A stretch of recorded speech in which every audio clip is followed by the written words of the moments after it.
For one thing I represent, about Uptown TV. You understand?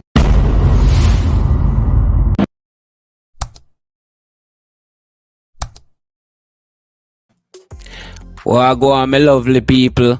You don't know the thing going on tonight, yeah? Big up on yourself, man. You don't know. Yeah, so you don't know, my people. What go on tonight? Mutabaurka settings are go on tonight. You know all the thing go, my people. Or one of them thing there? Yeah. So, more want to know, like, share, and subscribe. You see what me I say? In a real time. You see me? We're going to put in the work and all of that. You see what I say? So, I want to just like, share, and subscribe. Serious thing. Yeah, put fun and joke aside. Please like the video, share the video. I want to get 1,000 likes on the video. You see what I say? Yeah, man. Good vibe. So, respect for there and big up all the ones and ones. You see me? One of them things there. You see it? Yeah, man. So, yes, my people. We're going to get to it. You see it? Can you imagine if you go in Germany or France and black people set up them own law in a little part of France or Germany? That is, it come like Rome, it come like the Vatican City. Because the Vatican City, if you do it in Italy, but it's not governed by the Italian government. It is a state within itself. The Vatican City is the smallest country in the world, run by the Pope and him friend them. Can you imagine that? In South Africa, the thousands of black people were dead, jailed, murdered, and all these things. To come really say white people come govern the country again because of some unscrupulous little black people who claim political leverage. The ANC was the government from 1901 since apartheid, and now it is struggling. It's struggling. It could even get 50% of the vote them in South Africa the other day. It is struggling now. You see what happening? I'm talking about coalition government, and the next party that have the most, other than the ANC, is a white party governed by a white man who is very, very apartheid in his outlook. And if you give him the chance, South Africa will be under white minority rule again. This is the Cuttin on RFM. Take the first break. So, South Africa, we're on the lecture. And we are saying, given that South Africa was the first country to carry Israeli go to the court, the world court. We have to give them a big round of applause for that.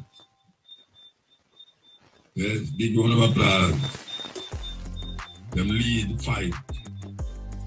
The Palestinians them on the world stage. And why that happened? Because they can remember when they were in the same position as the Palestinians with the Dutch and all these people from Europe come over there to rob, rape and thief the land from the South African people. So with that in mind, they rise up against Israel for the cause of the Palestinians and know that the same system that governed them years ago is the same system now that apartheid that Israel is now using in Palestine.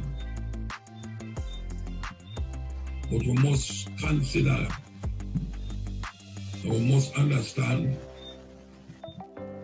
you know them say, fire there must stay, them think a cold breeze. We must remember that white people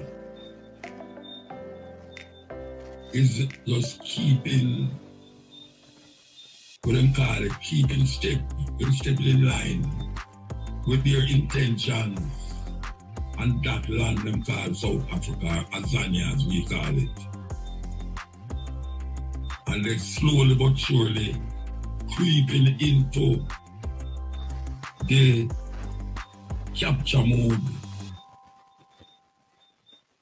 The brother named Malima, he was an ANC man one time, but him have a month go party now.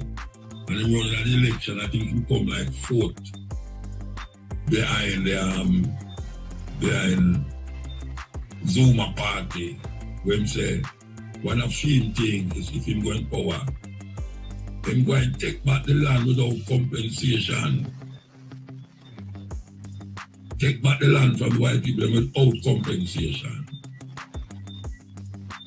I guess them afraid of that. Because when a man get up so bold and say, I'll take back the land without compensation, it's like Mugabe.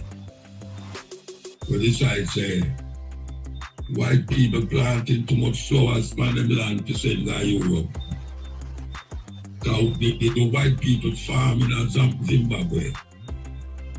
It's farm, them have farm flowers and all. It wasn't about feeding Africa.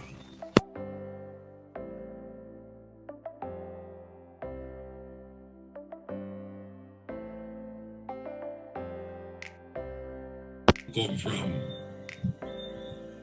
and he was vilified because of that. Chase him out of the Commonwealth of Nations, we no mind, never mind it. But we have to take a stop and look at what's going on in Southern Africa. I mean, there are other places to look at. We can talk about Democratic Republic of the Congo, we can talk about Sudan. You know, all these places that is hotspot in Africa right now, where don't get much coverage, especially in the Sudan there, where thousands of people, refugees, is moving out, moving across, trying to find places to go. It's like a hell. We talk about Israel and Palestinians. You want to see the refugee crisis in South Sudan. Don't get much covered in other ways, yeah. But it's a terrible thing going on in it, just like in the Congo. The Congo is one of them hot spots in the world yeah, right now. Where England and America foot in the sink in a mud, them foot sink in a mud out and get stuck. It was some cement to make them foot stay there. And you have scrupulous African leader, the president of that country went right beside it there. And a man that come to Jamaica already too, the other day. Them hug him up and kiss him up. Rwanda. Big Rwanda. Them help England and America to create havoc in the Democratic Republic of the Congo. We see it. We see it, we know it. It's not like we're idiot, we know it. The African, them have to know it like how we know it. Take the next break and come forward. Who ready to watch the... Yo, people. Yeah, man. So you hear what I go on, you know. Yes, my people. Yeah. One of them thing, them on. So, make sure you like and share and subscribe. You see it? You don't know a Mutabaurka style and we are record it in a real time. You see it. So big up on yourself and thanks for being here. You know how the thing go, one of them thing there. Yeah, click the like button, click the like button, click the like button. You see it? We appreciate it because here we go. And when you click the like button and drop a comment, yeah man, it work out. You see it? You know how the thing go. You know, this month is Leonard Howell month. For those of you who don't know who Leonard Howell is, it's a shame you don't know. Leonard Howell was the man who rise up in Jamaica and tell the people until they must stop worship the King of England.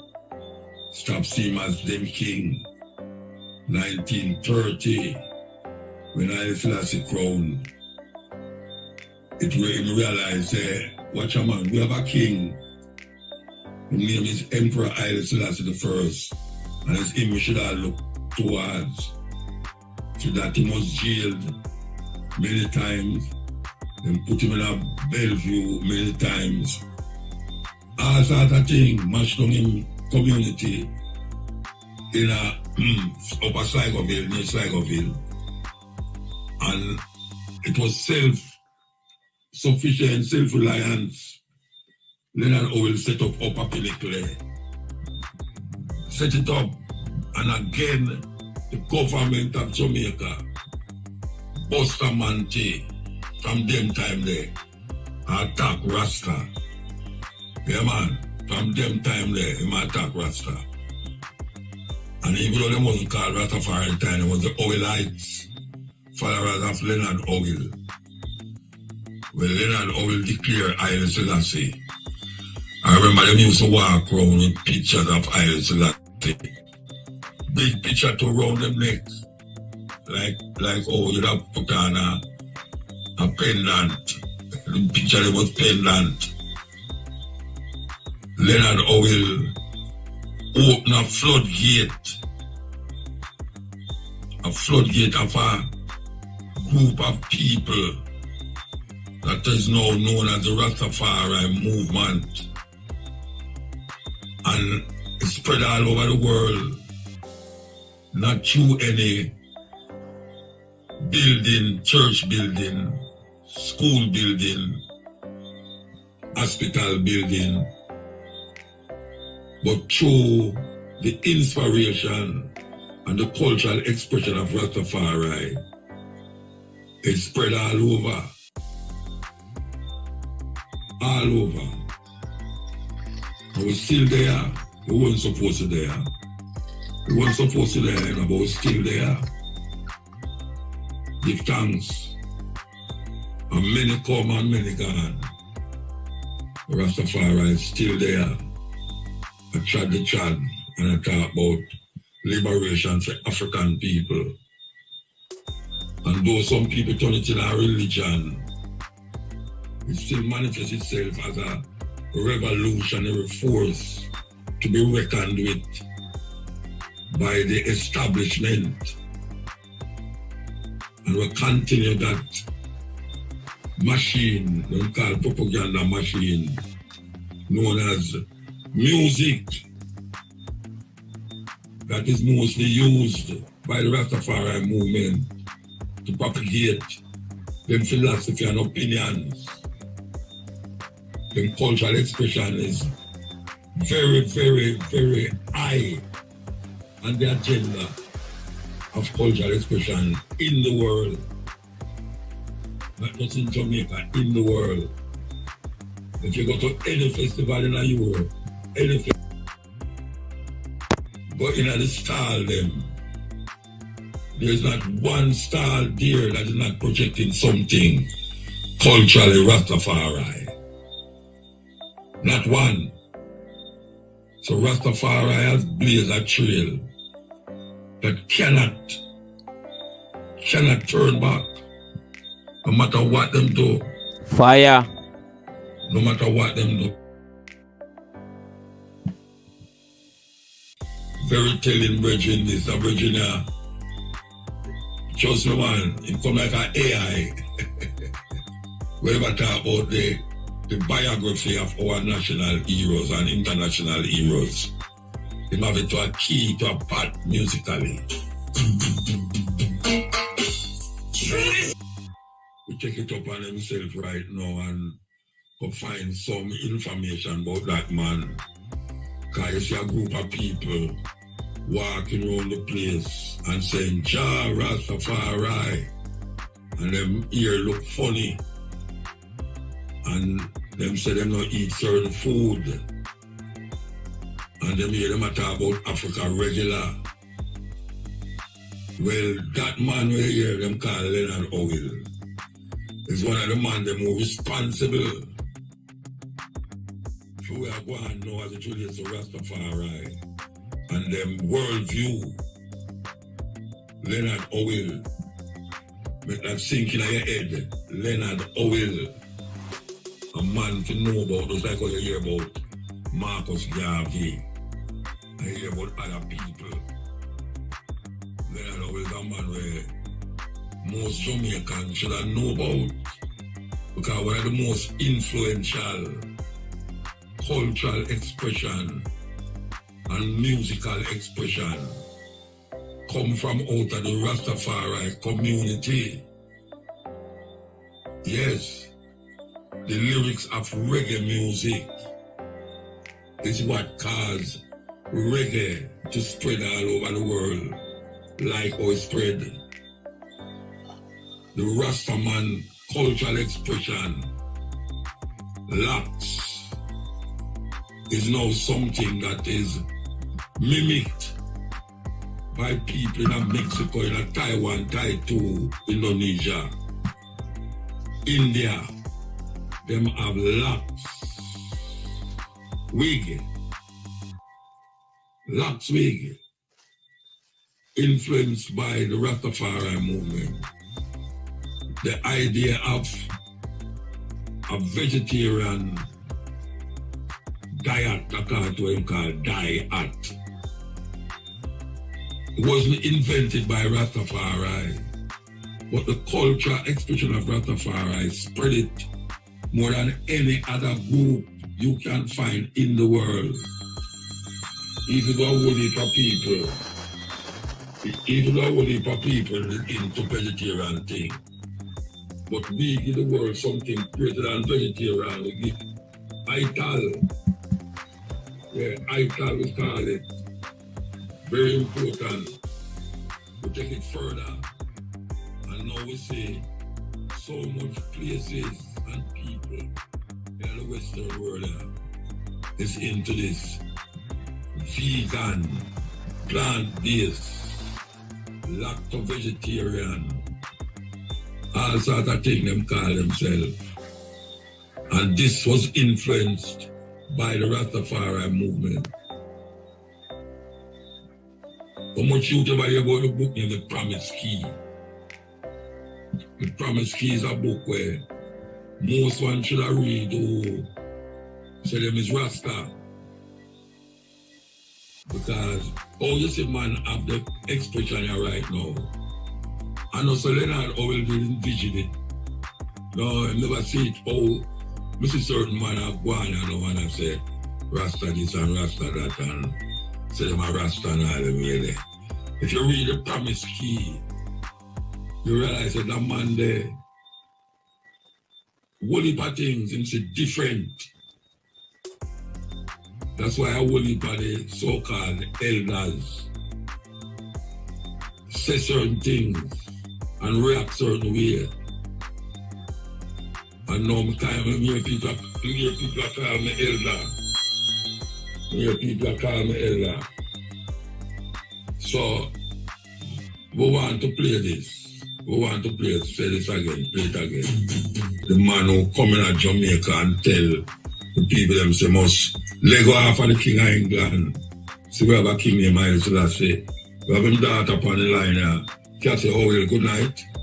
Good night to you, my brother. How you do? Long time ago, see I hear from you. I will see you upon the internet. Your internet business. Well, it's technology. Lots of times people don't even try to make phone call anymore, or they just sit on their phones and do text messages. But that our heart is in the right place. So all right. We notice that. Usually we get maybe a flyers or a thing about celebration of a Pinnacle, but I see a flyers come to me and the celebration is down at House of Dread, Magdalene Road. Right. So let me just explain that and make it clear. Last year we actually had the celebration at Pinnacle, and we had a little problem with the it's not a little problem, actually. The tabernacle needs to be refurbished, and we were actually trying to get people to commit to come together and furbish the tabernacle, but it just wasn't able to get done for his Earth Strong this year. So this is the 26th Earth Day celebration, and it's going to be at House of Dread. Beside Country Farm, behind Country Farm House. Is that where it is? House of Dread behind Country Farm Road. Actually, it's 3 Dinner Road, Kingston 16. And this is going to be on Sunday, the 16th of June. It starts at about 4 p.m. We're going to have guest speakers, Dr. Michael Barnett, myself, Jack Nash, and Right, and night, right?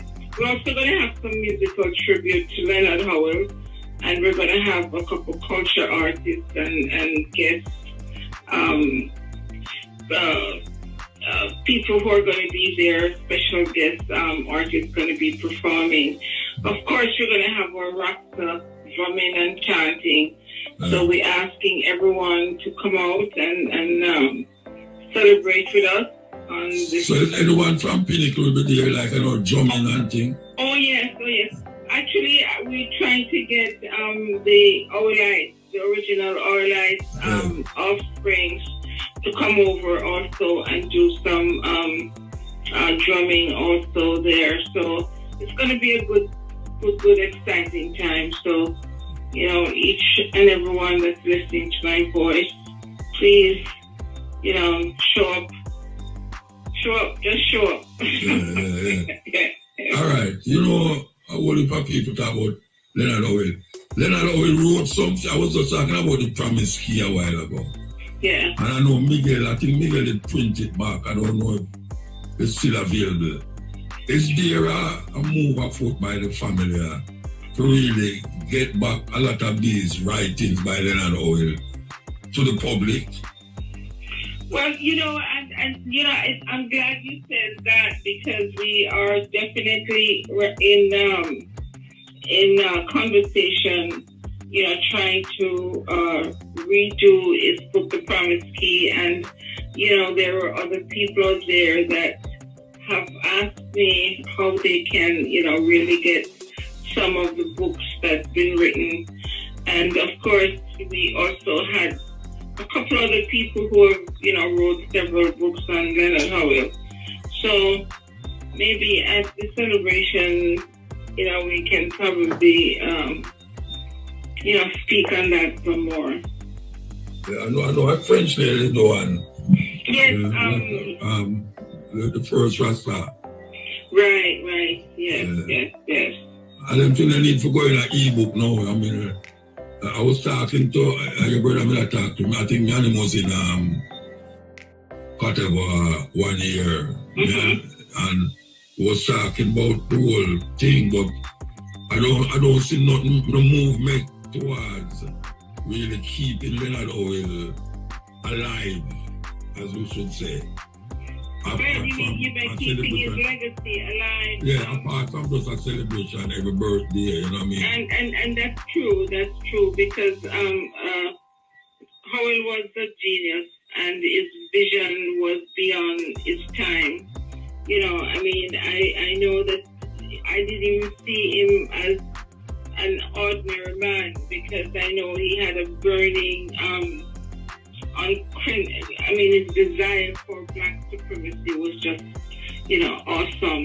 And when he started, when he came back, to Jamaica in the 1930s on the coronation of His Imperial Majesty, he printed a black man as God, King Rastafari, saying, His Majesty is head over all man, for he is the supreme God. That the white, that the Caucasian did not like that. None of them didn't like that. And of course, many of my father's fellows saw him as a man who was a counselor, preacher, and a defender of the faith of Rastafari. My father was Uncle Percy's brother, and many called him Gong.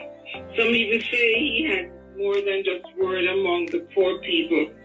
And many who know him as a hero. My father's greatest achievement was the way he had united and centralized and organized the people there in Pinnacle. And for me, that was just really, really, really awesome. It just, come to the point where, I think that I am right now working towards getting parcels of those lots in Pinnacle to become a heritage site. And of course, Leonard Howell Foundation is definitely agitating for, the internal repatriation or reparation for the original Rasta, them who call themselves the Howellites, who had lived in the estate of Pinnacle.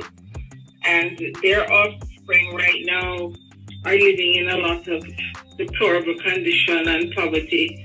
And I think that the government of Jamaica really need to do something. They have to go beyond just the 6 lots for reparation for the atrocity and the trauma that the Howellites endure, and even their children. And a simple apology is not even enough, and material compensation is not even enough. The government has just have to go beyond. Sorry, the government did apologize for breaking down of Pinnacle. I think there they apologized for the Coral Garden thing. I think it was something like Coral Gardens or something like that. No, man, it's Pinnacle we're talking about and all. Yeah. Most of man too much it don't seem real.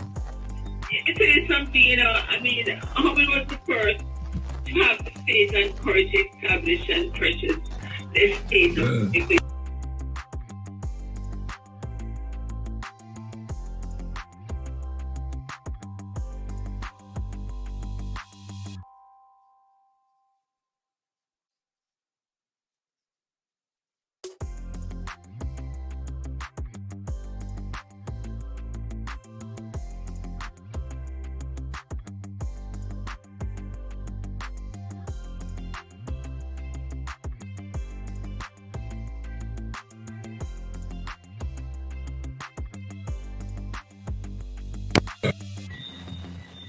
Well, so she got out.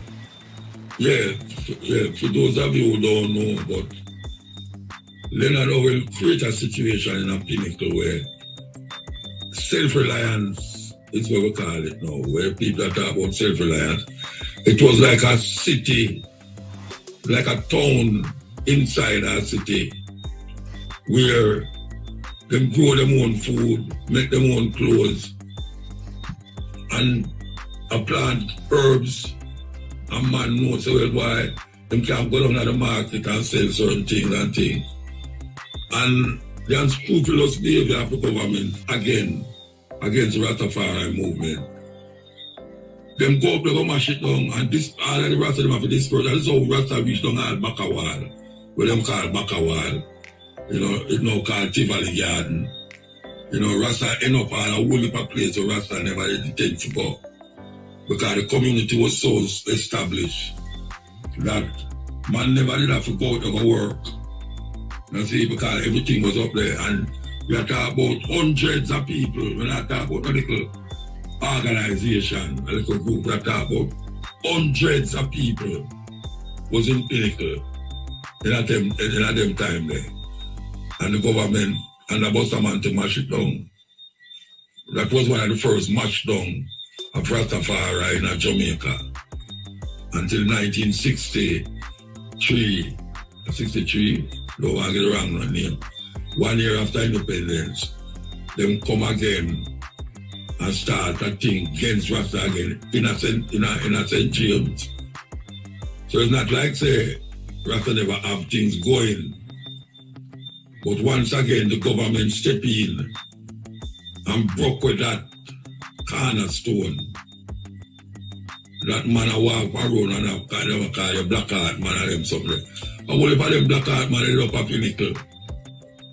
But truth mash down, they have to walk the street. You're going to really sing a tune about the black heart man. A very good description of what take place in them time there. Man end up all in a Warwick Hill and all them place. Enough time, or we'll go to prison. Him go to prison, him go to Bellevue. I mean, you name it, him end up there. Because they must say I'm a madman. They must talk about the King Haile Selassie. And don't praise the King of England. They must say King Haile Selassie. If a man walk around a colonial country with a picture of an emperor from another country, and know that this was a British state, British colony, and you are walking with that emperor way over Ethiopia where nobody don't know. And I say him, I tell the Jamaican people, say him are the one. That could not work. They will have to lock him up, sedition, madman. All sorts of things them put on him. And look what happened now. Look what happened now. Them never kill it. Them kill the man, they never kill them ideas. Look what happened now. Without building. Without church building. Rastafari is the most widely known group of people that gave what we call the modern society as so now in the Western world. It's like a primitive intellectual manifestation the Rastafari is. And without any classroom building and church building, it was able to spread the culture of Rastafari all over the world. But all the picking of the enemy, about Rastafari. Very serious. You don't get our back yet?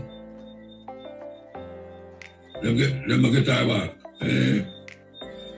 So, that's why you know, say, not when we talk about Leonard Howell, the youth them should have got find the promise key.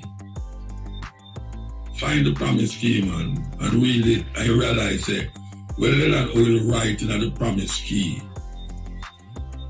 I know where you see a whole heap of one I run up and down now, say my Rasta, I know that Leonard Howell I deal with. You know, see, it's not just be frivolously flashing your locks and, you know, I go like some. It's a more serious thing like that your man will go to prison so much time. And I think I yet to one him there in a Sheraton hotel.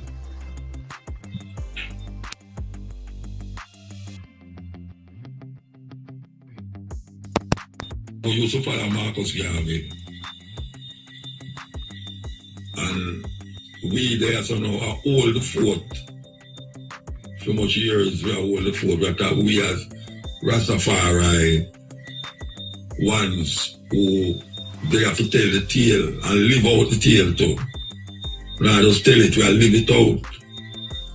Like a burning spirit, so one of them come, them couldn't live it out. Two of them come, them couldn't live it out. Burning spirit say, Ethiopian live it out. Yes, ma'am, you're back on the line. Yes. Yeah. All right. Ready again? Yes, sir. I'm sorry if something went wrong. I don't know. Yeah, it's all right, man. It's all right. We're still up on the year. Right. All right, so tell me something. What is the foundation doing now to preserve Leonard Howell legacy? What are they doing now? I guess you are the president of it. Well, yeah, I'm one of the directors. Yeah, I'm one of the chair. You know, there's me and my brother. That we're both two chairpersons of the LPH Foundation, and of course we have a director here in Jamaica, brother Michael Barnett, and a couple others. And I guess we really need to sort of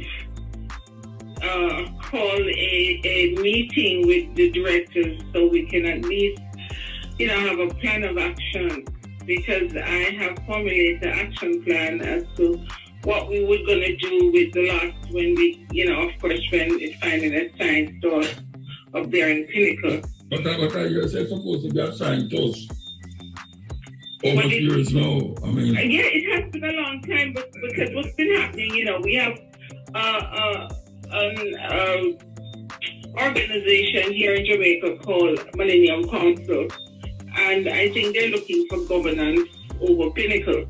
So whenever they have something going on with the government, and the government wants to do something for us, they come in and they object that, they want to know that the government is talking about monuments, and they're not into monuments, and, they're just objecting. So what you think they should do? They should just go on with the monument. What a monument supposed to do for the people them up there, though? Well, putting up a monument up there. I don't think it's a monument, because Dr. Barnett and myself went into. Hello? Well, she gone again, Chin. Wow, serious thing. I was just going to ask her, objecting to a monument. I would object to it too, because I don't know, putting up a monument up there don't help the situation. More than you can just look on the monument. We talk about concrete, move, repair the damage that the government do to the people that who live up there, and them children. It devastate the place up there and left the children of the people them who was devastated to look on a monument. No, sir. You want a stable thing that can help them physically. See, up there. Yep. That's what you need. And it's them burn down the place and disperse all of the people that were up there. Yeah. It's something we should look on. You know what I mean? Monument is a good thing, because monument remind you. But behind the memory must be a tangible situation that the people them can recognize and live every day. Listen, this is the original oilites. So these are the chants that them had a Pinnacle at such time when we were 7 more. Yeah, I'm another prayer. The mother prayer. Oh, creation, defend me against thy enemy, and deliver me from all evil. Leave me to triumph over my own misery. All enemies fly at the sight of mother. She's the lioness of the tribe of Judah. She's a enemy was conquered. Hallelujah, hallelujah, Savior of this world, save and suffer me. Thou art purchased me by thy blood, Mother, suffer me. I conjure thee, Mother, Holy Mother, strong Mother, merciful and immortal Mother, have pity upon me, oh Mother. Yes, that is how we like. Sing about mother of creation. This is the Cuttin edge. We're going to take a break and come from my man and say, when him a big man, him stop run from police. Indelible music, running African, Jalois. We just have to pay tribute to Leonard Howell in the first part of the program, you know? Because the man there, trust me, if your man rise up so much once, millions of ones from all different parts of the world, from little Jamaica, yeah, so it's a feat in itself, man. You have 12 tribes, one of the most known organization of Rastafari, 12 tribe of Israel.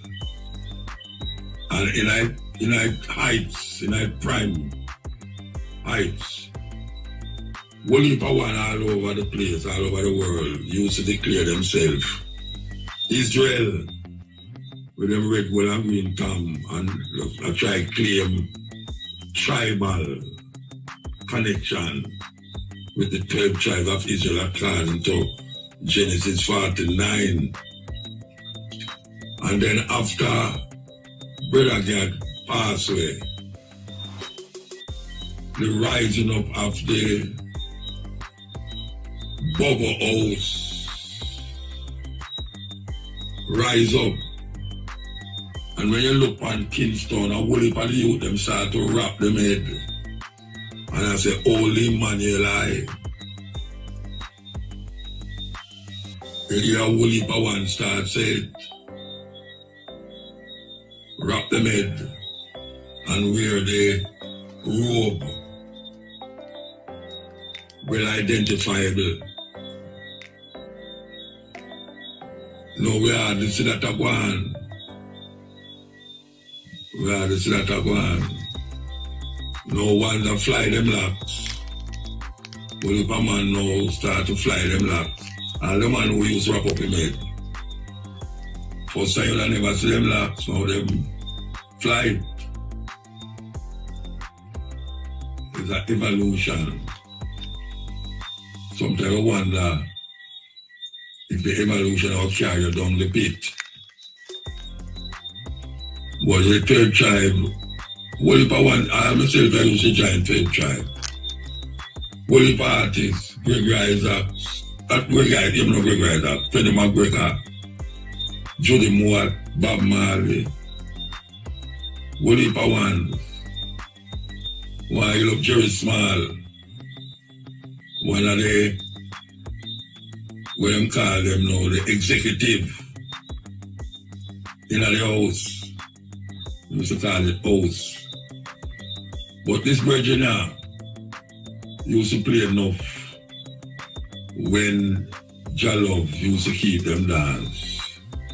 We want to play me so now. And most of the tribe have done.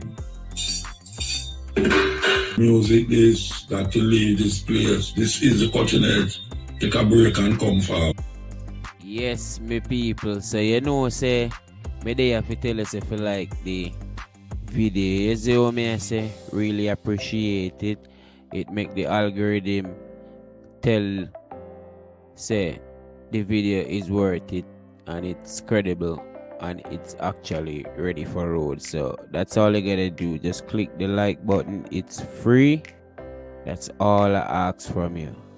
Please and thanks. You don't know. get your coffee, get your matches stick, drive your truck. Big up to all the truckers, big up to all who tune in and listen to these long videos. You understand? Yeah, man. Greatly appreciate it. Me not tell you no lie. Yeah. Bless up. Cuttin, the interview broke play. But to go and continue, I listen to this. Listen to this. What? Okay. To see if we can work it out.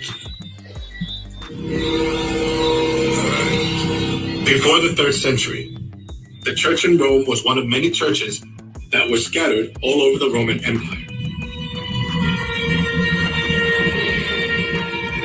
The reason the church in Rome later became the head of all the churches of the world and dominated the Middle Ages was because it joined hands with Emperor Constantine. As a result of Constantine's pro-Christian policies, many people who believed pagan gods converted to Christianity. This consolidated Constantine's political position, and there was no need for the church in Rome to refuse the converts because it was a good opportunity to secure its religious position.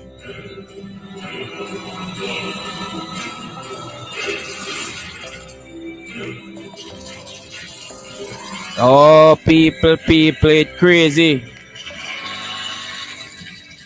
Me nah lie.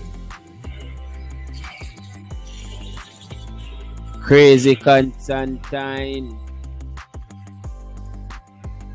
Madness are going in the world, people. You know it go. Yeah, man. Listen, you know. Mutabaurka style, you know. Yeah, man. Constantine. So let we hear what go on here. So Mutabaurka. Yes. Black people open up their eyes. Make sure say wanna get the knowledge. Make sure say you get the knowledge. Make sure say you get the teachings. The Catholic Pope enthroned kings, and kings protected the Catholic Church. Be a music I play one night time. Opposing the Catholic Church itself was rebelling against one's own country.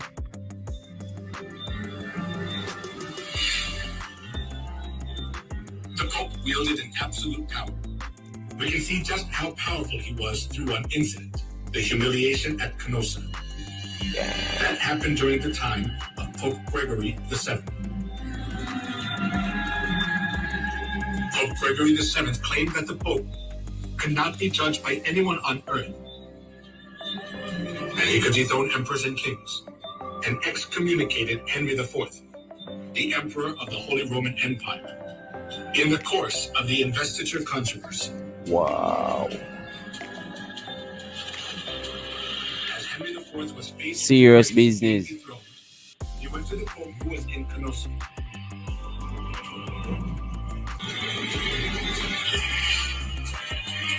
The Pope had so much authority, power anywhere in Europe.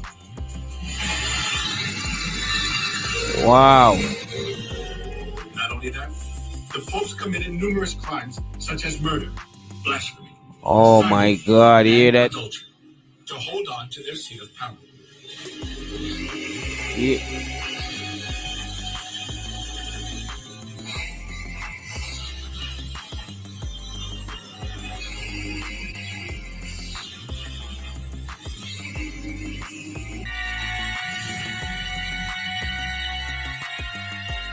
Among them and collected masterpieces.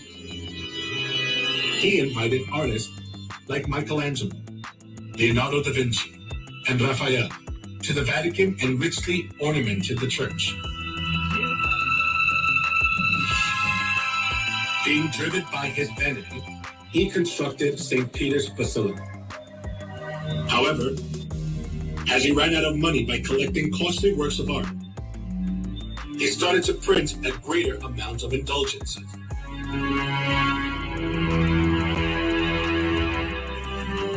An indulgence is a certificate giving the forgiveness of sins.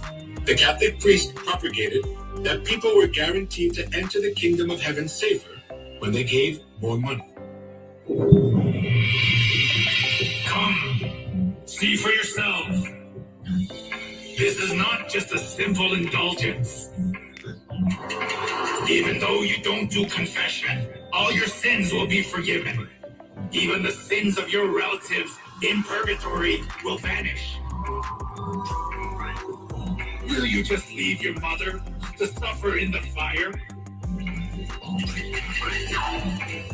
Come here, everyone. Come. When you drop the coins in the box and it makes a clinking sound, and the souls will arise from the fiery purgatory.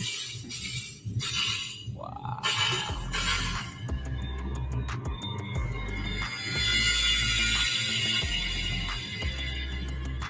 It's crazy. It's crazy, people. Crazy.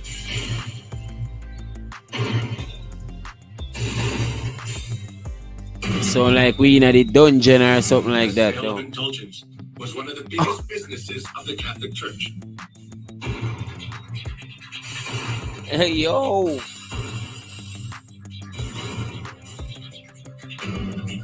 Oh, we get them Since singing for a indulgences moment. was a good solution for those who were seized by the fear of hell. Numerous people gathered to buy the kingdom of heaven.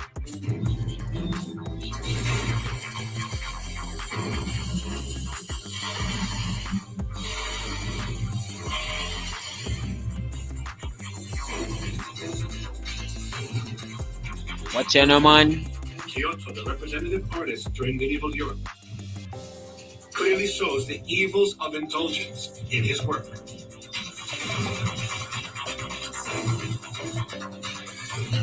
A Last Judgment.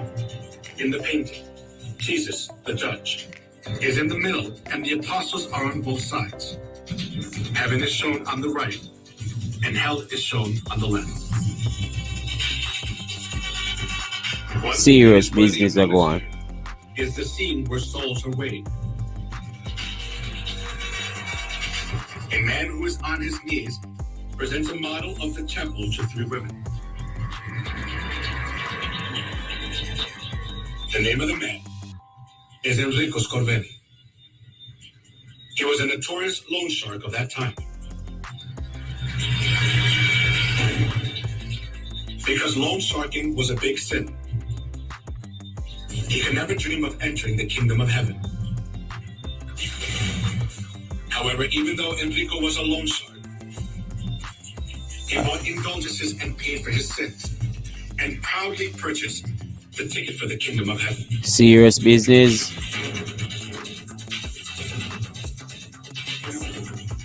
I don't know, say, our real thing that, you know, movie business, you know. The Roman Catholic Church used to sell indulgence, meaning, say, if you do a whole lot of things terrible, and you feel so guilty, if you go to the Pope, you give him money, and then make sure so you get into heaven. That is what these people used to do, you know. And them still do it too. Yeah, man. Them say, if you want to go to heaven, man, don't care where you do. Just give them some money, Rasta. And they will get you into heaven. Because them is the only one who have the telephone number to God. Yes, that is the church fire, the Roman Catholic Church we are talking about. Yes, here we go.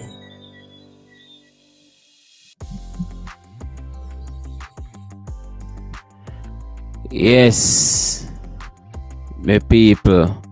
You know, say one of them thing though, boy, may I tell you.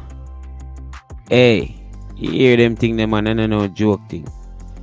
So may I say, yeah, man, I just we have to get the knowledge and just pass it on. You see me? Because you don't know, might not live here. Because you don't know black people never have power no more. You see me? Yeah, man. All we have to do is just spread knowledge. Is it guide ones and ones? Say, yo, just go and hold it here, man, because, brother, you want me see it right now? No option. Yeah, we have to just go and work with the thing of that, I tell you. Yeah, man. One of them things, man, so me I tell you. So yes, people. Yeah, man. Stay tuned. Like the video.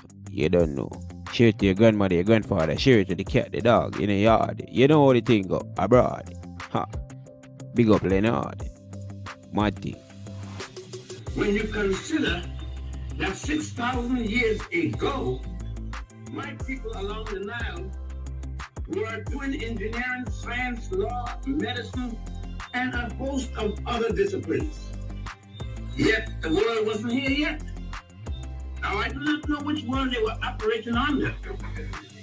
But then let us explore who could have possibly brought about the concept of an Adam and Eve, since it is that it is only in Judaism, Christianity, and Islam you find these two allegorical characters. Since it is that we find it for the first time in the Hebrew Bible, or Jewish Bible, a Bible called the Chumash, or the Pentateuch, and such other names, as well as the Torah, otherwise called the 5 books of Moses, we would find that the Jews presented this for the first time to the world. We must then find who are the Jews that presented it, since all the Jews did not write it. The first time we have to have the Adam and Eve concept comes out of the Jewish intellectual circle, a system called the Sanhedrin, Sanhedrin.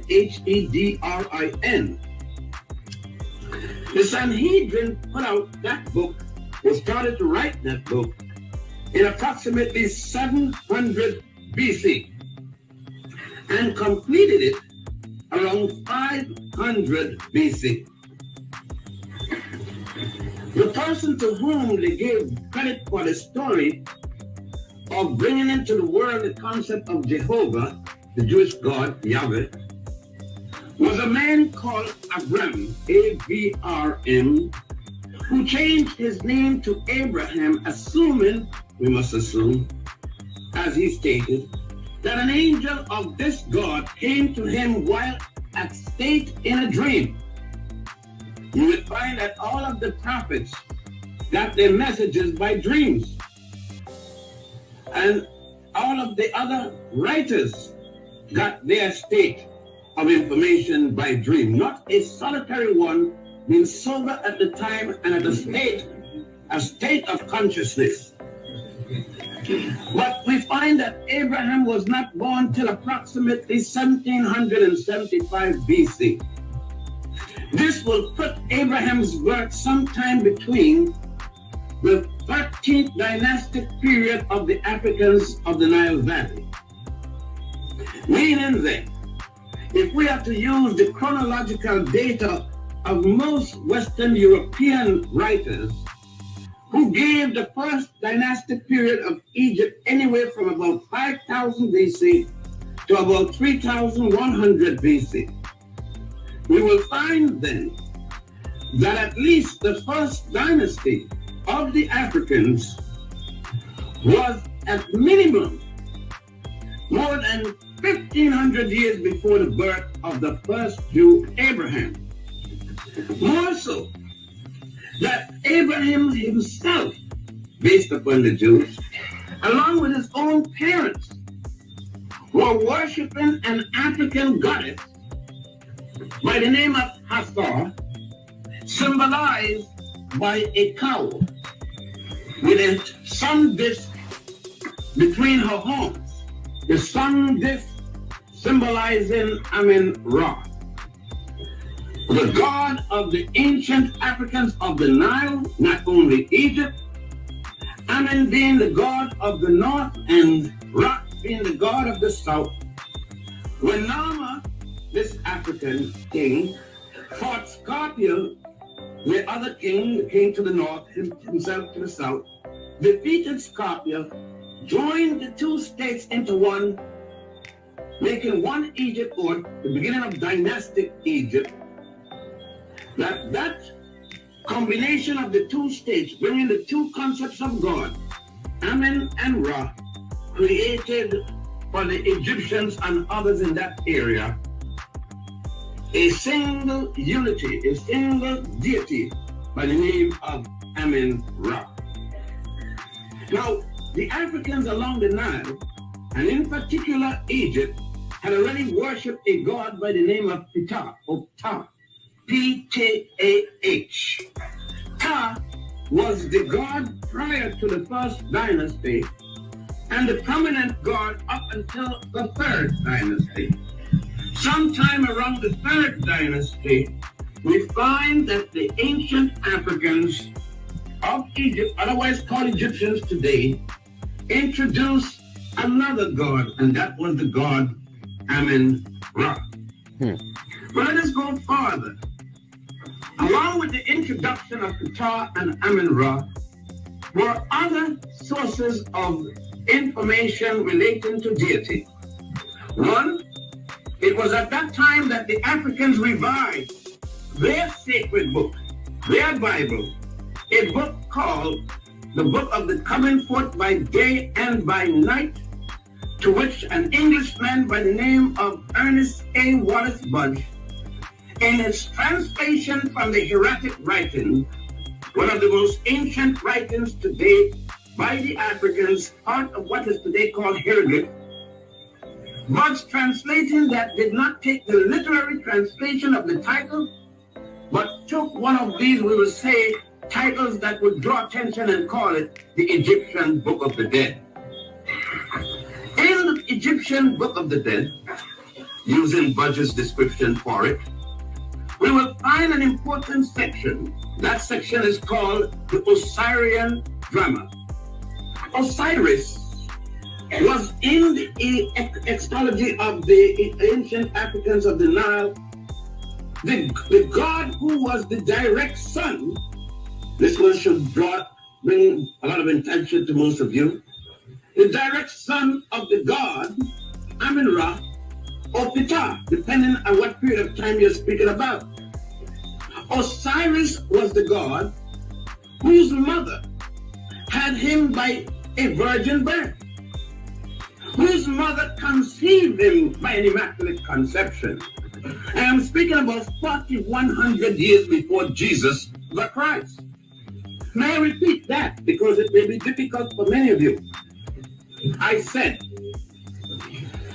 that Osiris, the god I'm speaking about, who is sometimes said to be simultaneously Horus, and at other times the father of Horus. Irrespective, let us replace him with Horus. And he becomes the father of Horus. Therefore, what we have here is that the father Osiris, the son of the god Ptah, had a child who was supposedly conceived by his mother, the goddess Isis, and who gave birth to Horus by a virgin birth 4,100 years before Mary did the same thing again. Now this should be difficult to a lot of you born again Christians, because you have been told that the first and only time that such a story was told was 1982 years ago. Let me not disappoint you further by saying that Jesus is the last of 16 such crucified saviors. Yes, that is Ben Buchanan, I remember him twice before he passed away. All these books were right should be had by all the ones who were searching for the African origin of things. Ben Buchanan, Ethiopian virgin, who lived in Harlem, passed away several years ago. Very important scholar. We one should I read? Yes, read what I talk about. Read. We are telling you this is now midnight in Jamaica, 12 o'clock. Brothers and sisters.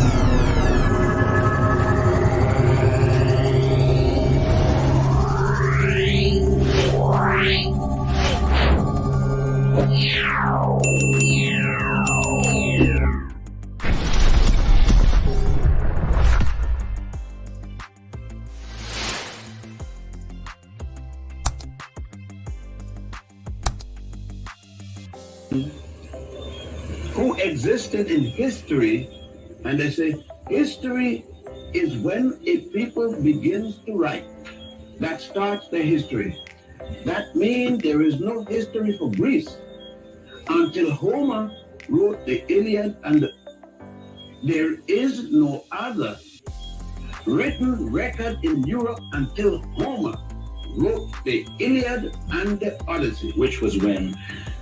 833 before the Common Era. And Homer said in the Odyssey, quote, the gods Zeus and Apollo came from Ethiopia, unquote. Zeus and Apollo is known as Greece's first two gods. And Homer himself, the first Greek writer, said they came from Ethiopia. The Egyptian writer, Hunefer, Hunefer,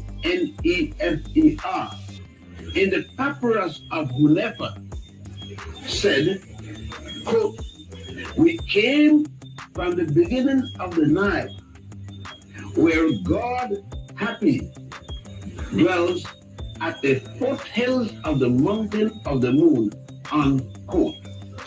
Secondly, when the Africans wrote and created writing, there was no God Jehovah yet, no Adam and Eve yet. The first Hebrew, Abraham, was not born. Abraham is not born until at best 1346 before the Common Era in the city of Ur in Chaldea. Chaldea is about where modern day Iraq, just south of it is, where the Tigris and Euphrates meet. Now, when Abraham was born is equivalent to the 13th dynasty, just around the time when a people called the Shepherd Kings or Hyksos invaded the northern part of this land, around the delta. And they did not come any further south than a place called Avarice. And they're still in the delta. For instance, Hyksos have never been this far. They have never been as far as Cairo. And Cairo is an old city. The oldest city will go back in the Fustat. And it was made by the conquerors during the time of Muhammad Ali. And Muhammad Ali wasn't even an Arab. He was an Albanian who took on the name Muhammad Ali. Now, when he converted to Islam to get the throne. If we go back further, not a single Hebrew was in this land until then, unless he was astray. There was no a single nation. There was nobody named Abraham. Abraham's mother and father did not follow what we call Judaism today. Terah, his father, worshipped an African woman. An African woman you will see right across here, called Hathor. H-A-T-H-A-O, that's the Western spelling. The correct name is Het-Heru. H-E-T-H-E-R-O. You will see her and the funerary temple of Queen Amakari Hatshepsut. She is shown as a cow. And when she is shown as a woman, it's an African woman with cow's ears. The best place you will see her is at a temple dedicated solely to her at a place called Dendera. Then you will see thousands of faces of her, especially in the hypostyle hall. The Hebrews in the first book, the book called Genesis, which means first, they showed that Abraham worshipped the golden calf. India calling the sacred cow. But the golden calf is nothing else but goddess Hathor. Now, that's the 13th dynasty. If we go back to find out all that was done by the time of the 13th dynasty here, before the first Asian, there is no European history then. The Etruscans, the first of the European, along with the people of Persia, which later became the Romans and the Greeks, are not in history then. That notion don't exist, but there are no records of them. There's no record of an Adam or an Eve. Then what? No God, no Jehovah, no Jesus, no Allah. Then, But the African but was the already. African of Qatar, I go like random, I could knock them off. Then we go, since African God had goddesses, I mean, they weren't eunuchs or anything like that. So the Africans had Qatar, right? They had Nut, they had Osiris, they had Isis. And by the way, I could use the proper name. When I said Osiris, they had Asaru. When I said Isis, they had Aset. They had his son, the Trinity. They had Asaru's son, Heru or Horus, born of an immaculate concepted mother.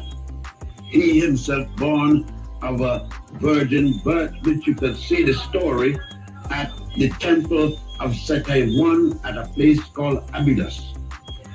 And Setai I was a king, 19th dynasty king.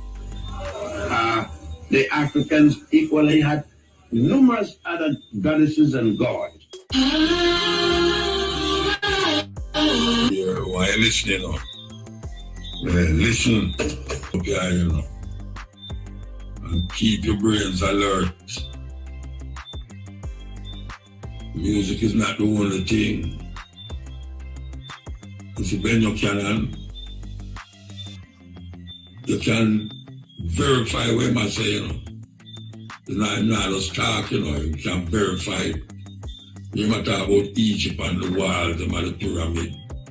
If you go to Egypt, you see exactly what I say. When you say the allegories of these people where you talk about in the Bible, and I'm sure you say the allegory of Adam and Eve is just allegories. It have nothing to do with history. We're going to come forward. Radio station. Camus are yours truly, great kings of Africa. Yeah, man. We are explorer. Because we know say Rastafari bring me righteousness. Rastafari bring me. And I could have never been ungrateful. Because if it wasn't Rasta, I wouldn't explore so much things. For real. I wouldn't have that confidence in myself. As Marcus Garvey said, confidence in yourself is the greatest thing, man. When you know where you're doing, and you don't blink. Yes, sir. And you don't become no statue and nobody footstool. You just continue the journey straight like an arrow. You just straight. You know, lean and bend. Because that is the way of the truth and the understanding of yourself. When you take in everything, but don't keep all the things that you take in. Like you have your mouth, and you have your bottom.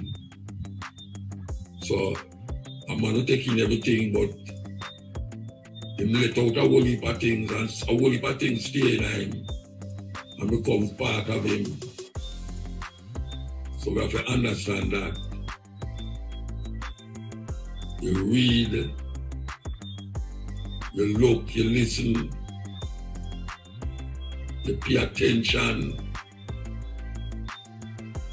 and in all of that, you must come out a better person. You study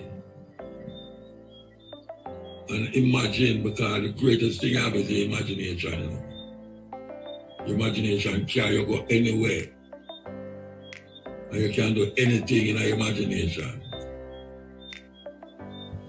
So when we say Africa, great kings of Africa, we don't talk about great Bible heroes. We talk about African people who actually live on earth Not in a delusion and illusion and confusion. When we say Africa is a real place. When I was a youth and I hear about Egypt, I never know that it's real. I think it was somewhere in the sky.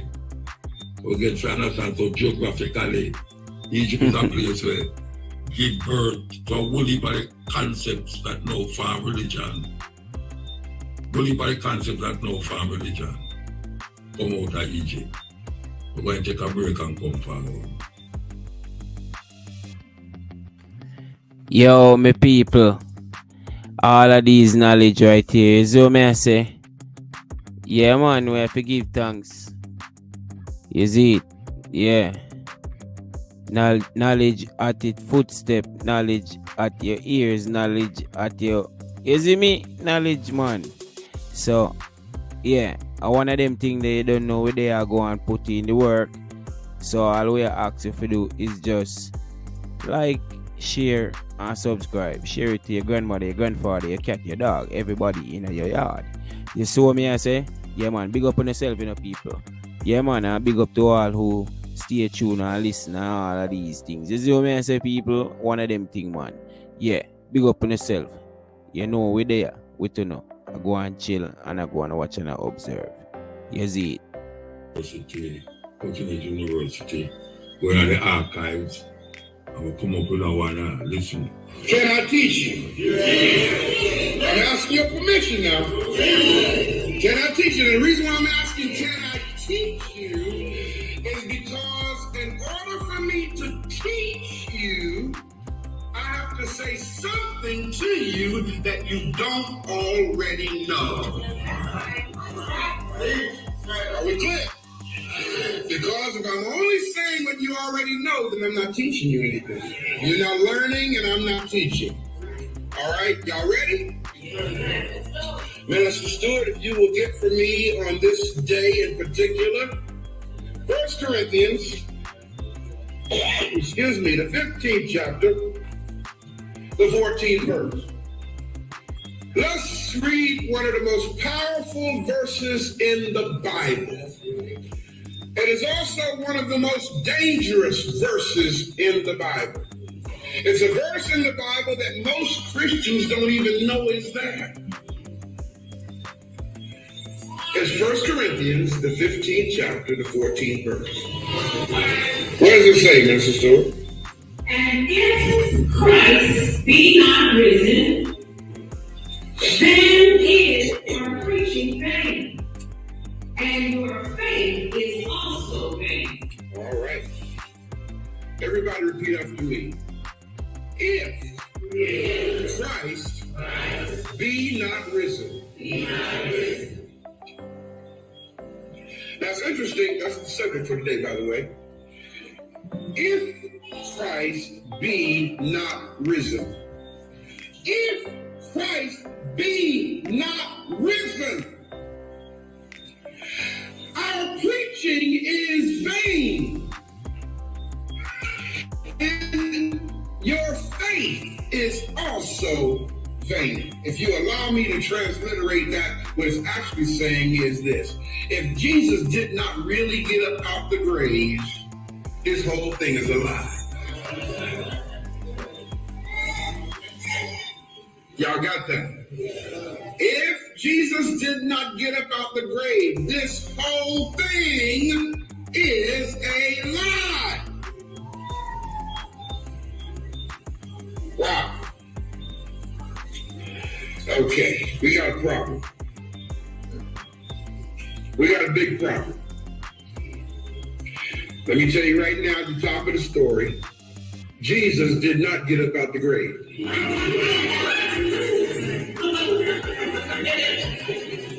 Okay? I know that was like hitting some people in the face with a sledgehammer. And I got news for y'all, for those of you who have a problem with what I just said. If you can prove in any way whatsoever with validity that he did get up out the grave, I put the same challenge out I've always put out. I'll pay all your living expenses from now to the day I die. If you can validate the resurrection of a so-called Jesus Christ, I will pay. I'm putting this out to the whole world. I will pay all y'all's living expenses. From now to the day I die. This man rich. To my friends who I grew up with, who are really disturbed Rich me man. right about now, and who listen to me in secret, I'm talking to y'all too. One of them rich pastors. Can we look at some contradictions? Let me ask y'all a question.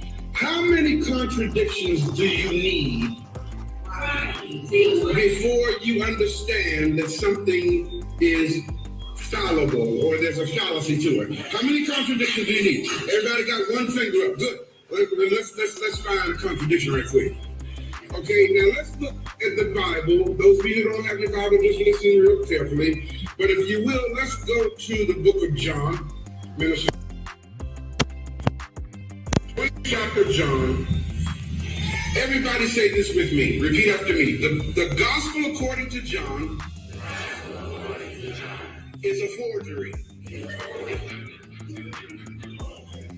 I hope y'all don't mind me just coming raw today, but I'm not feeling the best, so I ain't got time to be beating around the bush, okay? But believe me when I tell you, if you can invalidate what I'm saying, I promise you, I will pay all your living expenses. And 20th chapter John, before we read about the resurrection account, I told y'all the book of John was a forgery. Any scholar, any second-year Bible college student will tell you that the book of John was added into the Bible centuries after all these other so-called books. And it had to be added for a particular reason. What was that reason? John, the 30th verse, Minister Stewart, verse 30 and 31. What does it say? And many other signs truly did Jesus in the presence of his disciples, which are not written in this book. Meaning in the book of John, not in the Bible, in the book of John. Now notice the 31st verse. The 31st verse actually tells you why they compiled the gospel according to John and put it in the Bible. It actually tells you why they did it. A lot of people look right over this. It actually tells you why they actually made this book up and put it in the Bible. What does 31st verse say? But these are written. This book was written. Why? That ye might believe that Jesus is the Christ, the Son of God. Did y'all get that? It's right there in black and white. They're actually telling you the reason why this was written is so that you might believe, not that you would know, but that you might believe that Jesus is the Christ.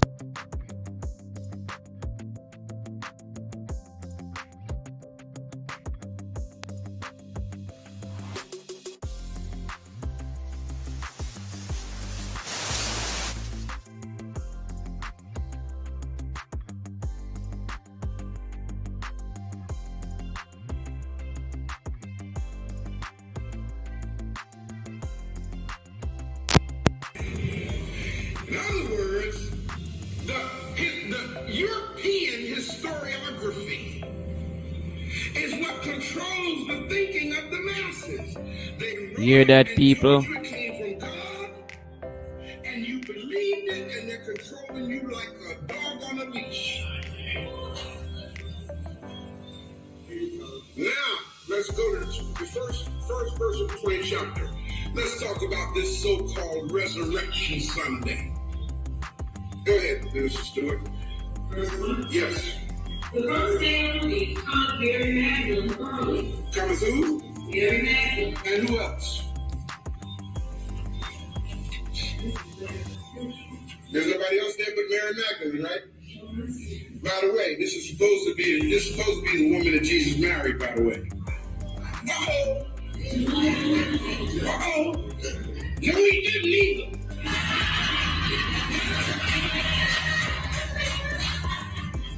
You got this lie. You done elevated the lie so high that any challenge to make you think about the lie, you get angry with the person who's making you think. Y'all hear what I'm saying? So the first day of the week cometh Mary Magdalene. Go ahead, Minister Stewart. Now mind you, according to this verse we just read, only Mary Magdalene was there. Mary Magdalene didn't say nobody else, right? Okay, and then it goes on to say, while it was yet dark. Isn't that what it says? Now I want you to keep these points in mind. One person came to the tomb and it was still dark. Go ahead. And see the stone taken away from the sepulchre. Then she runneth and comes to Simon Peter and to the other disciples whom Jesus loved. Now, according to what she's reading so far, one woman came to the tomb while it was still dark. The sun had not come up yet. And when she saw that the stone was rolled away, she did not go inside. She saw the stone was rolled away, and she immediately took off running and went and told other brothers what happened. Right? Go ahead. They asked him, they have taken away the Lord out of the sepulchre. She didn't say he's risen. She did not say he is risen. She said they stole him. Somebody stole his body. You got me? Okay, go ahead. And we know not where they have laid him. Okay, and they don't know where he is.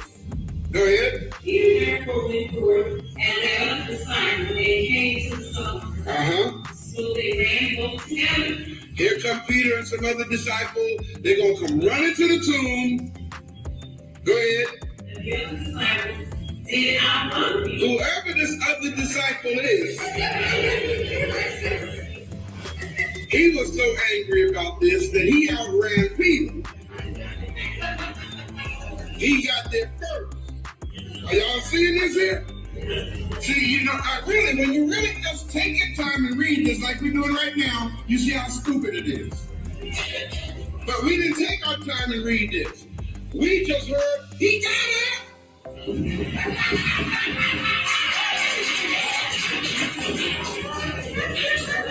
With all power in his hand.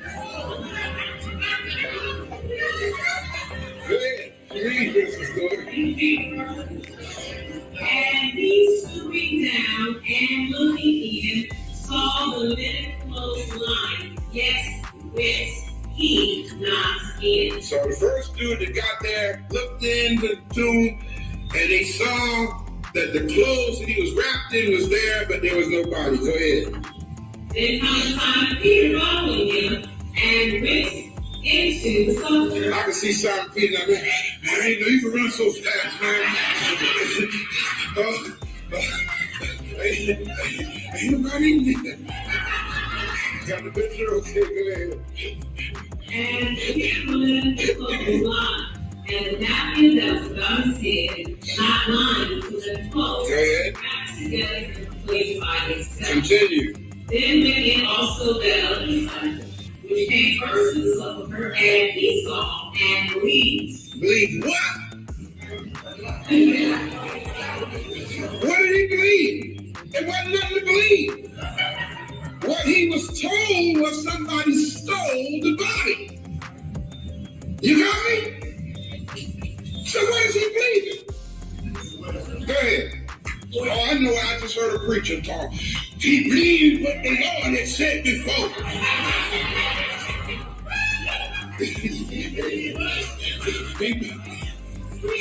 You know the Lord did say that he was going to get up on the third day.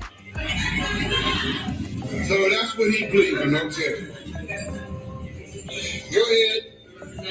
For as yet they knew not the scripture, that he must rise again from the dead. Uh-oh, that just cancels out what I just said. Now, the disciples went away again unto their own home. There's some deep stuff. Check this out. They went home. They came, saw the body had been stolen. And they went home. Oh, well. It's a wrap. They're stolen. We don't know where he is, so ain't nothing we can do about it. It's all over with. Let's go on. Let's go get a beer, brother. Come on, man. Got this? But his woman didn't take it so easily. What is it going to say? But Mary stood out at the sepulchre weeping. The brother said, let's go, man. Let's go. He's all hating. Come on, man. Ain't nobody else hanging around here. Let's go on home. Ain't nothing we can do about this. It's over. You know how brothers are. See, brothers here, yo, hey, man, hey. Dude ain't here, so let's go. You know, but Mary stood there having a fit, crying. And she wept. She stood down and looked into the sepulchre. And now she decides to finally take a look in. When she first got there, the stone was gone. She took off running. Now she decides to look in, right? Okay. And see two angels in white sitting. I love how they always have angels dressed in white. Sitting. One at the head, go ahead.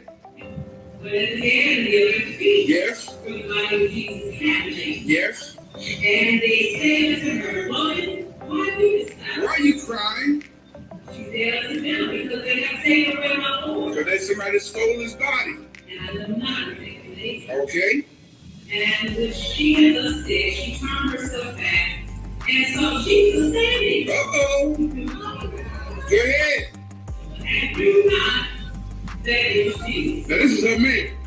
This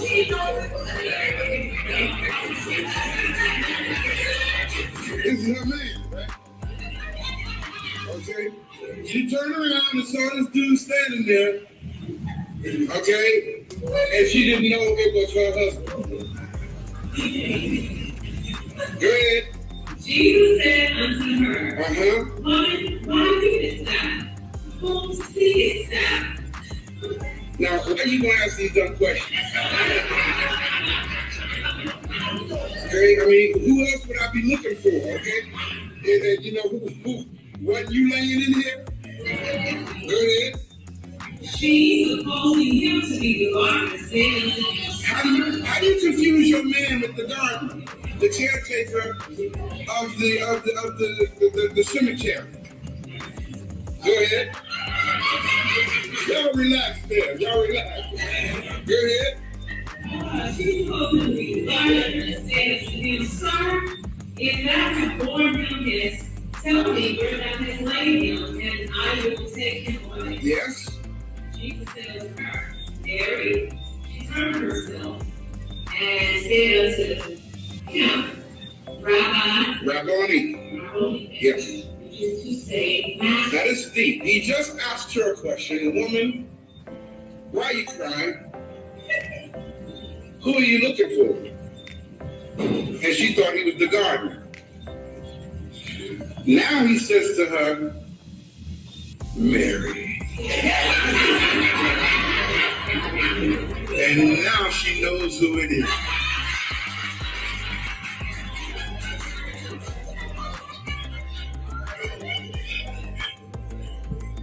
Maybe nobody can say that.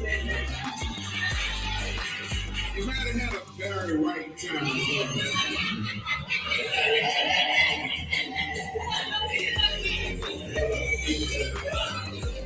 Now check out deep this gets. Now go ahead. Jesus said unto her, Touch me not. Okay, now check this out. This is deep. This is important. This is important evidence in this case. Can we take this to court? She recognizes this is my man. And she gets ready to put her arms around her man. And he said, don't touch me. Can't touch me. Why can't she touch him? For I am not yet ascended to my Father. Don't touch me because I haven't ascended to the Father yet. In other words, like if you touch me, there's so much glory over me, there's so much power over me, there's so much divinity in me right now that if you touch me, you won't be able to handle it. Don't touch me, God, and says the Father, but do what? But go to my brethren and say unto them, I ascend unto my Father and your Father, and to my God and your God. Go tell the brothers that you've seen me, and I'm getting ready to ascend to the Father in heaven. This is the concepts that we have in our mind. Y'all got those facts there? All right, now let's compare. It's all concept. Turn to Matthew.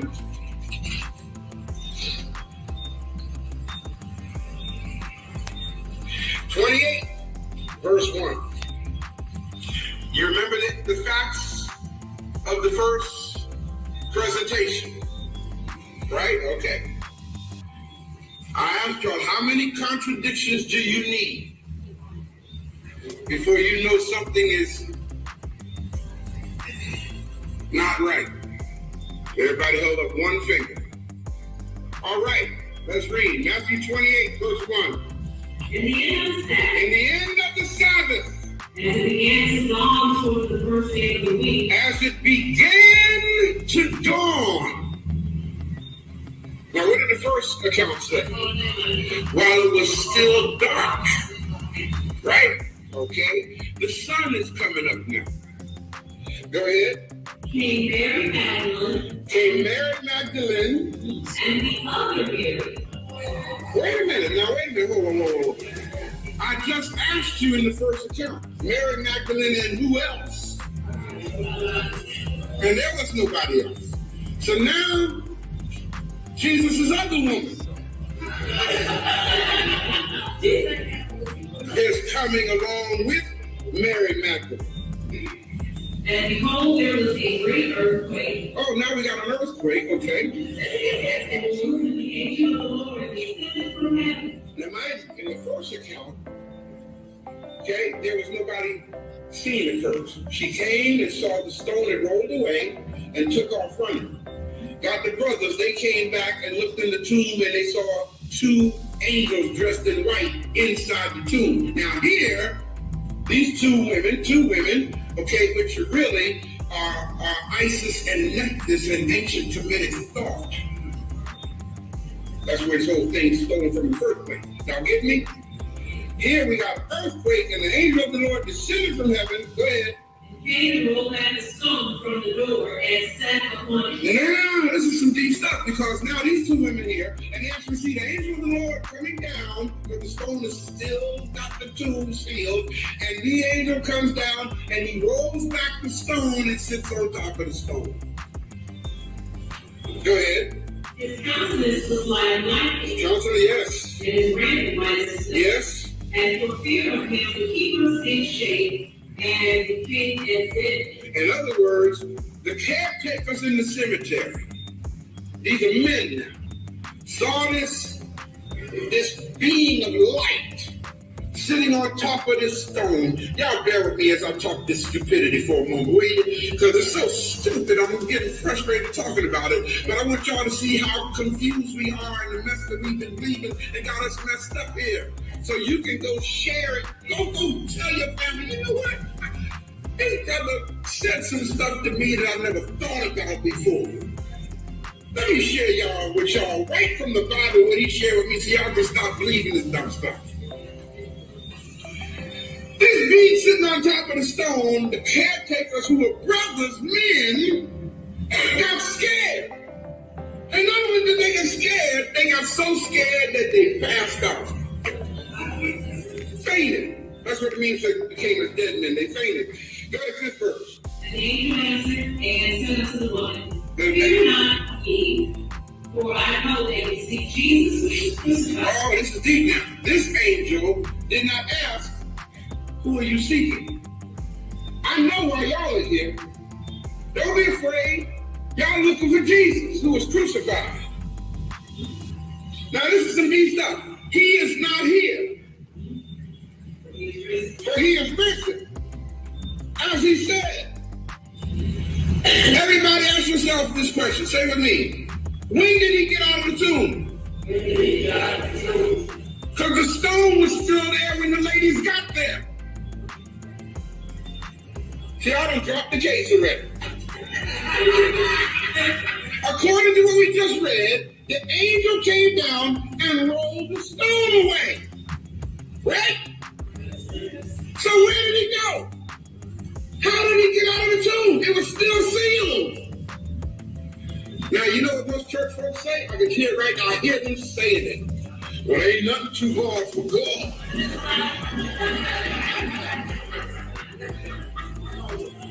Ain't nothing too hard for God. He was God. He could get out without rolling the stone away. Come on. That's how we made the thing.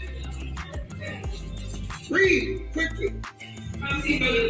See the place where the Lord lay and go quickly and tell his disciples that he is risen from the dead. Yes. And behold, he goeth before you into Galilee. There shall you see him. Lo, I have told you. Now wait a minute.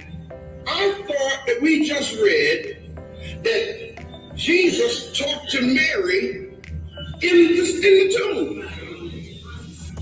Now we're reading, he done left y'all, he already on his way into Galilee. So go tell the disciples that that's where he's going to be. Read. And they departed quickly from the sepulchre with fear and great joy, and did run to bring his disciples word. Now repeat after me.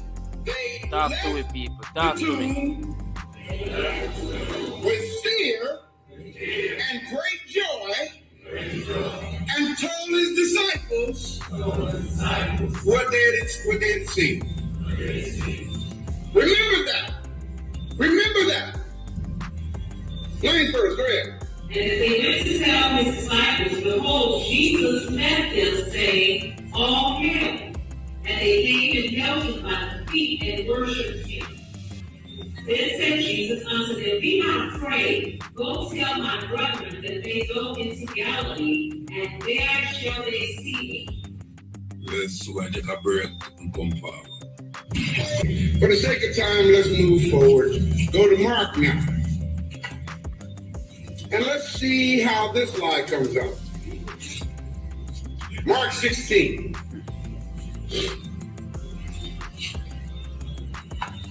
Verse 1.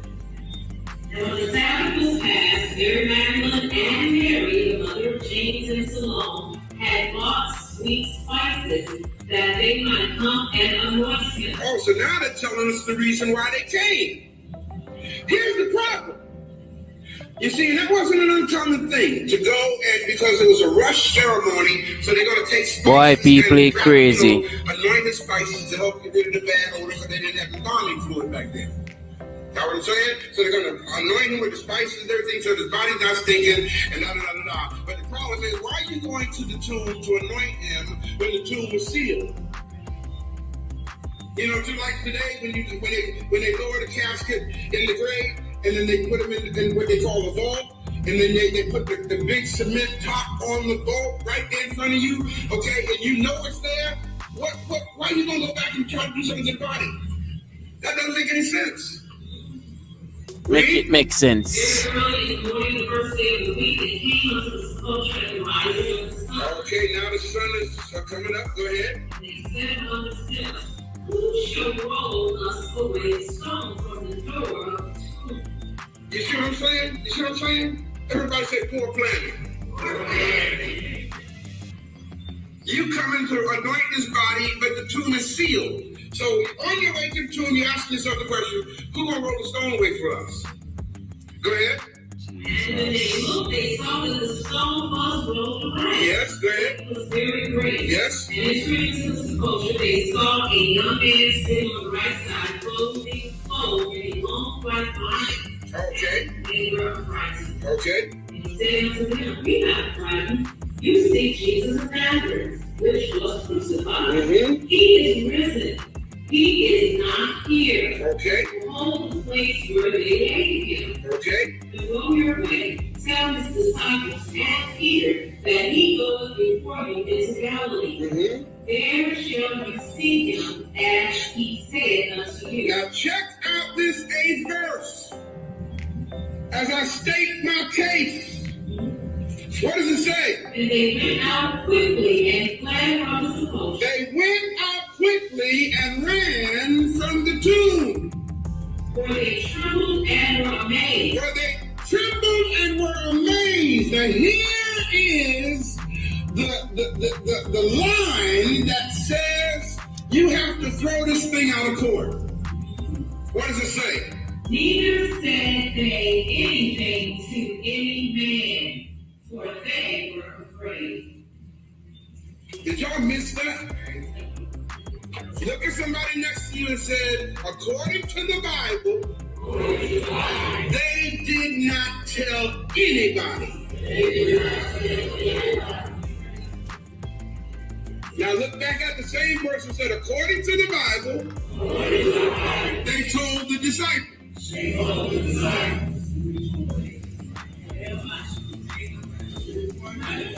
Is it a contradiction? But this stand up in court. It won't even stand up in your own mind. Now what's really interesting here is verse 9 through 18, or 9 through 20, goes on to talk about what happened thereafter. But the problem is, verses 9 through 20 were added into the Bible after the book of John was added into the Bible. If you look at verses 9 through 20, if you guys got a red letter edition of the Bible, it's supposed to be the words of Jesus. Right?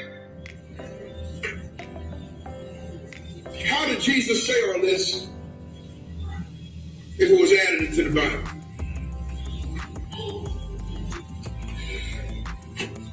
I just presented some stuff to y'all that pretty much invalidates the validity of a so-called resurrection. Brothers and sisters, on this day, we need to understand that we need to exercise common sense. The Roman Catholic Church, for almost 2,000 years, has taught that Jesus was crucified, died, and was bodily resurrected. Not just spiritually resurrected. Bodily resurrected means he returned to life in his original body that was supposedly put into the ground 3 days later. This is what's been taught, man. This has been long the foundational belief, not knowledge, but belief of Christian people. And there's something about believing in this thing that does not make sense, that gives them a sense of glory and happiness and empowerment. It doesn't make sense, but you believe in it, along with the virgin birth, that this woman had a baby without a man helping her. That's sick. Atonement, that because he shed his blood, that all your sins are paid for. And the second and future coming of Jesus. Jesus did not get up out the grave, period. So since he didn't get up out the grave, yes, the whole thing y'all been practicing is a lie. Yes, I'm sorry to be the one to hurt your feelings like this. Your mama should have told you that, but she didn't know any better. My mama didn't know any better, but now that I know better, my job is to tear down the lie that has been given to us, that's been designed to hold us back. Are y'all grabbing what I'm saying? I know it's not going to make me popular. I don't care about that. I care about you being free, black people. Man, shoot. Get rid of this sickness. Because as long as you have this sickness in your head, now I'm talking really to those who are watching, many of you here, unless you are a visitor today and don't know any better, as long as you carry this sickness in your head, you will not do one thing to bring change in our society.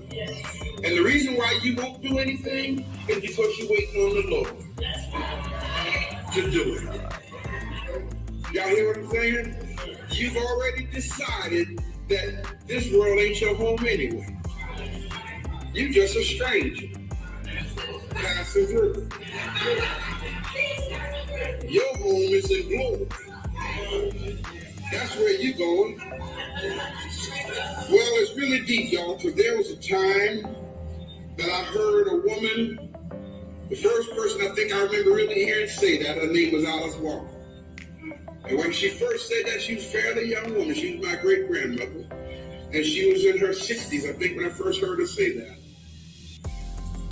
Well, it's deep because Mother Alice Walker was waiting on the Lord to come back. She was excited and got happy over the fact that he's on his way back. That was her favorite line. You know he's on his way back. He's on his way back. I was a little boy at that time. I am now 58 years old. And he hasn't gotten here yet. Mother Alice Walker is dead and gone. Her children are dead and gone. You follow what I'm saying? Her grandchildren, some of them are dead and gone. Her great-grandson said, hell, I ain't going through that. I'm going to tell y'all something different. I'm going to tell you he ain't coming back. So once you understand he ain't coming back, maybe you'll get up off your behind and realize that the only way change and improvement is going to come in your life, in your community, in your neighborhood, is if you get up and do something about it.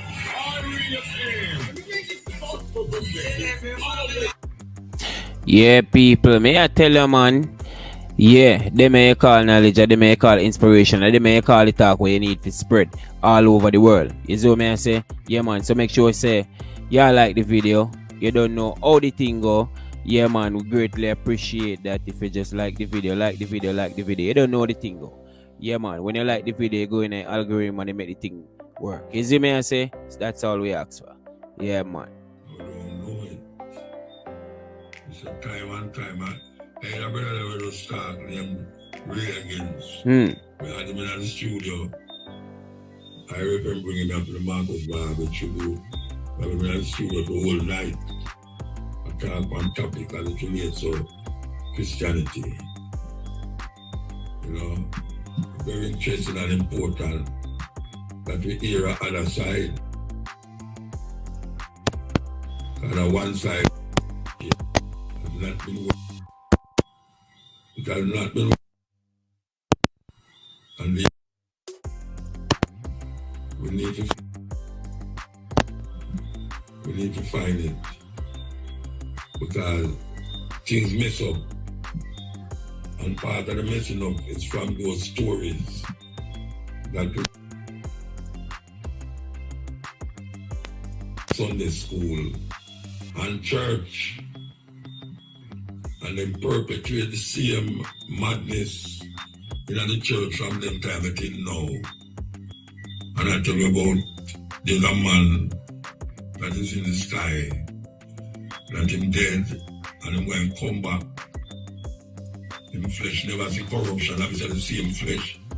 He would have the same clothes too. Everything. Madness. Everything. Yours truly. That's what them say. Like Mad Max. As a matter of fact, the poem the world history. What? Yeah. Was inspired by Mad Max movie. Water. What is more precious than water under the sun? Jazz style by the thing there. Okay. So so we'll go back here when little more from this 2 o'clock to 5:45 with the stepping razor, the art of war, total different program. One of them thing them people say you don't know how the thing go. We come to the end of the Mutabaurka cutting edge, my people. So just make sure say you like, share and subscribe. You understand? Yeah. It's a good vibes. When you like, you show the appreciation of the work that we put in to bring forth the knowledge to the audience. Spread it across the diaspora. Spread it across the world. You understand, my people? Don't forget to subscribe and like Uptown TV. You understand me, people? So you don't know, say one of them thing there. You understand? So give thanks and praises. We catch you tomorrow upon a stepping razor. You understand, people? Yeah, man. Big up yourself.